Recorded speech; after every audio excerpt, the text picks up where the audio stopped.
तो आगे हमको अगर ऐसा क्लू मिलता है या कहीं से संपर्क, परिजनों से संपर्क होता है या अपने दोस्त से संपर्क होता है या किसी चीज़ की ज़रूरत पड़ती है तो उसी आधार पर ट्रैक किया जा सकता है। बाकी जंगल सर्च हमारा कंटिन्यू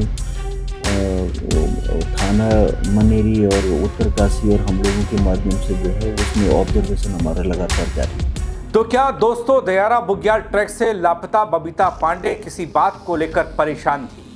आखिर बबीता पांडे के मन में ऐसा क्या चल रहा था जिसे कोई समझ नहीं पाया?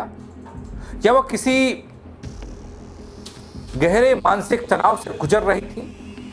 क्या उनकी सोशल मीडिया पोस्ट उनके भीतर के दर्द की कहानी बयां कर रही थी? और आखिर क्यों बबीता पांडे के इंस्टाग्राम पोस्ट अब पुलिस जांच का अहम हिस्सा बन चुके हैं? और इन पोस्ट की खुलकर बात क्यों नहीं कर रहा कोई?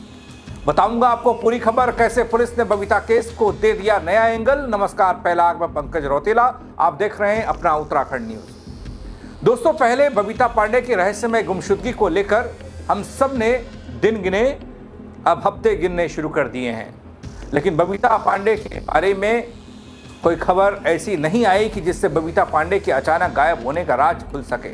लेकिन हाँ, बबीता पांडे की खोज में एंगल दर एंगल जरूर बदल रहे हैं। अब दोस्तों, बबीता पांडे केस में अब एक नया एंगल नया जुड़ा है, सामने आया है, जिसने चर्चा की दिशा को बदला है।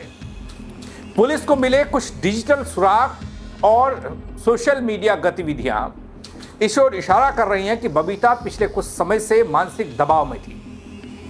हालांकि अभी जांच जारी है और पुलिस हर पहलू को खंगाल रही है, लेकिन इस नए खुलासे ने कई सवाल खड़े किए जिनके जवाब तलाशे जा रहे हैं।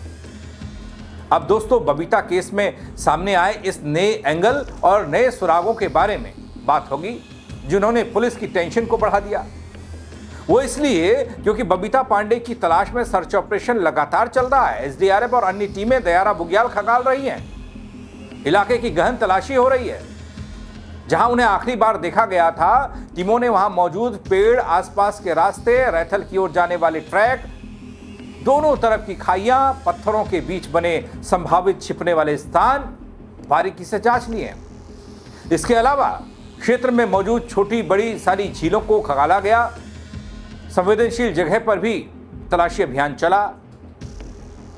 अगर किसी जंगली जानवर से सामना हुआ तो उस संभावना को देखते हुए भी हर पहलू की जांच हुई है। हालांकि अब तक सर्च टीमों को कोई ठोस सुराग या सबूत नहीं मिला। तलाश अभियान लगातार चल ही रहा है। और उस पेड़, लकड़ी के पेड़ को हमने फोकस किया कि यहाँ पे अगर बैठा हुआ आदमी है तो वो कहाँ कहाँ जा सकता है। पूरा ट्रैक रैथल की तरफ जो आता है उसके दाहिनी तरफ की और बाईं तरफ की जितनी भी खाइयाँ हैं, जितने भी पत्थर के वो हाइड आउट्स हैं, जहाँ पे जो है कोई अगर किसी जानवर से उसका बबीता का वास्ता पड़ा है या जानवर का अटैक अगर हुआ है तो वो कहीं उसको अगर ले जाता, तो ऐसी सारी जगह जितना हमसे हो पाया वो हमने पूरा चेक किया। उसके बाद जो है जब पूरे गोई क्षेत्र की और दयारा क्षेत्र की चेकिंग के बाद हमने आउटर में भी वो चेक करना शुरू किया कि कहीं रात के अंधेरे में कहीं डर गई हो या कुछ प्रकृति के किसी उसके आवेश में उसमें आ गई हो, तो अगर कहीं दूर चली गई या भ्रमित हो गई है या कुछ एब्सेंस ऑफ माइंड हो गई, तो इस लिहाज से भी हमने जो है उसका इस एंगल से भी सोचा। तो पूरा डोडीताल जो ट्रैक है वहाँ से जो कनेक्ट होता है ऊपर दयारा से और नएटा और उधर वारसू की क्षेत्र से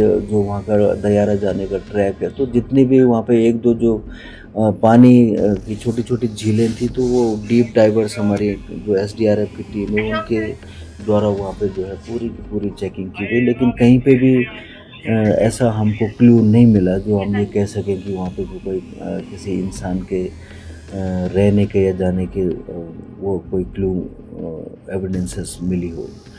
इसके अलावा दोस्तों, कई बार इस बात को बल दिया जा रहा है कि कहीं कोई जंगली जानवर ने तो बबीता पांडे पर हमला नहीं किया, वो तो नहीं ले गया।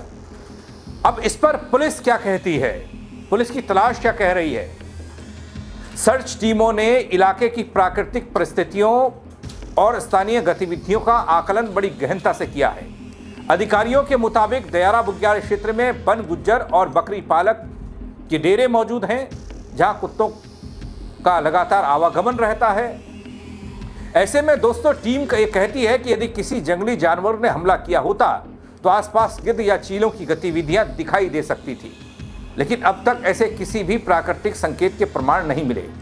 यही वजह है कि जांच और सर्च ऑपरेशन अभी भी संभावित पहलुओं को ध्यान में रखकर आगे बढ़ रहा है। तो अभी तक की जो हमारा जो चेकिंग अभियान था, तो पूरी तरह से हम कह सकते हैं कि अभी तक इस सॉल्यूशन पे हम पहुँचे हैं कि जितनी भी एक इंसान के क्षमता होती है उसके ढूंढने की और खोजने की, और वहाँ पे तो गोई क्षेत्र में उसके वन गुजर और बकरी वालों के कई डेरे हैं, वो लगातार जो है उस क्षेत्र में जो है उनका मूवमेंट रहता है, उनके कुत्तों का मूवमेंट रहता है। जो हमारे जो प्राकृतिक संकेत जो हमको मिल सकते थे, जैसे गिद्ध है या चील है, तो कहीं भी अगर शरीर अगर ऐसी अवस्था में पड़ा है तो ज़रूर वहाँ पे जो है कुछ ना कुछ हमको वो मिल जाता है। लेकिन ऐसा कुछ भी नहीं हुआ, और वहाँ पे होने के हमको कोई भी जो है वहाँ पे साक्ष्य अभी तक नहीं मिल पाए। अब दोस्तों यहाँ तक सवाल ही सवाल है, लेकिन इसके बाद जो खुलासा पुलिस कर रही है उससे इस पूरे केस को एक नया एंगल, नया मोड़ मिल रहा है। वो खुलासा किया जा रहा है बबीता पांडे के फोन को लेकर और बबीता पांडे द्वारा की गई हालिया कुछ पोस्ट को लेकर। आप लोग लगातार ये पूछ रहे हैं और ये सवाल कर रहे हैं और ये जानना चाहते हैं कि बबीता पांडे के फोन का क्या हुआ, वो कहाँ है, इसकी डिटेल निकाली या नहीं निकाली, उसको लेकर पुलिस ने क्या कहा। दोस्तों पुलिस ने बताया कि बबीता के मोबाइल की लास्ट लोकेशन, दोस्तों बबीता के मोबाइल लोकेशन जो अंतिम मिली थी उस हिसाब से तकरीबन 1:30 बजे का वक्त रात का था। एप्पल फोन है, लेकिन अब तक उसकी आईडी, पासवर्ड नहीं मिल पाया है पुलिस को, जिससे आगे की जानकारी नहीं मिल पा रही है, पुलिस नहीं जुटा पा रही है। ये मैं नहीं, ये खुद पुलिस कह रही है।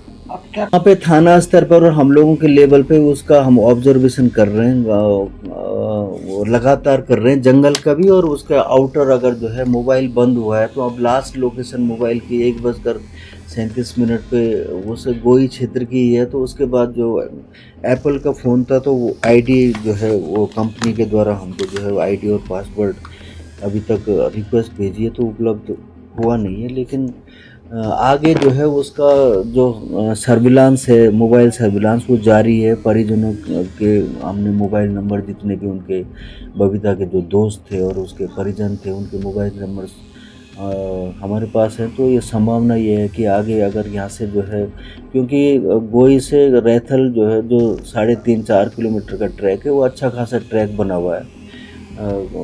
उसमें जो है अगर कोई आना चाहेगा नीचे रैथल की तरफ तो कोई शायद उसको मेरे हिसाब से परेशानी नहीं होती।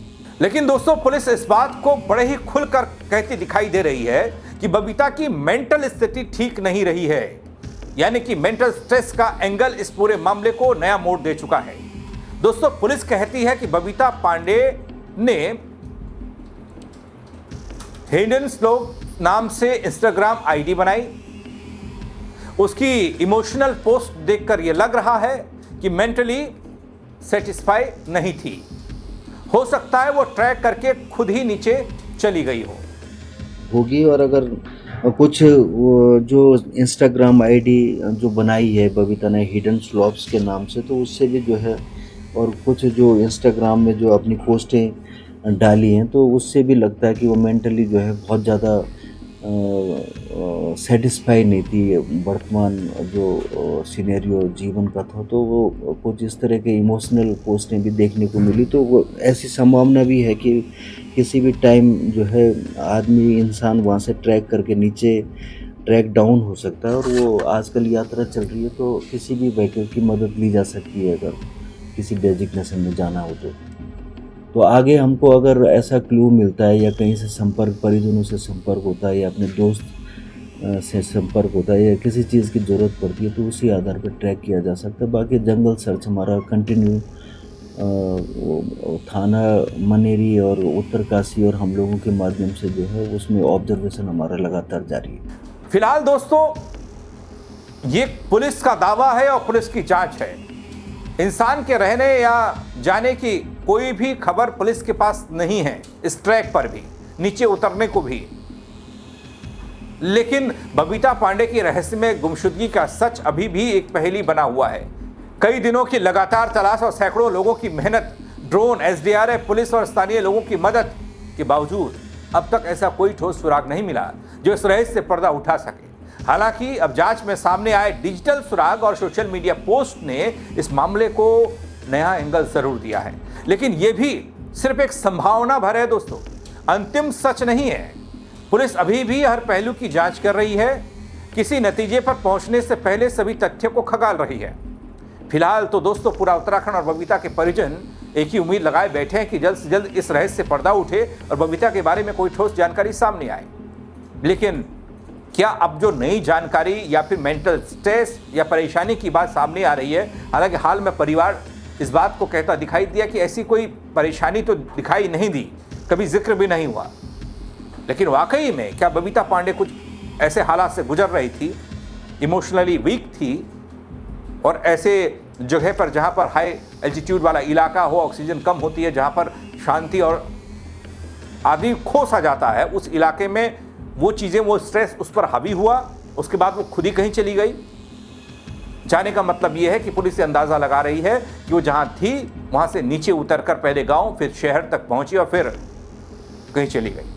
लेकिन आपको पुलिस के इस एंगल में, इस नए मोड़ में क्या सच्चाई लगती है और कितने आप सहमत होते हैं, क्या कहेंगे आप? कमेंट के जरिए अपनी राय ज़रूर दीजिएगा दोस्तों, शेयर कीजिएगा। और लोग भी जानना चाहते हैं और लोग भी अपनी राय देंगे।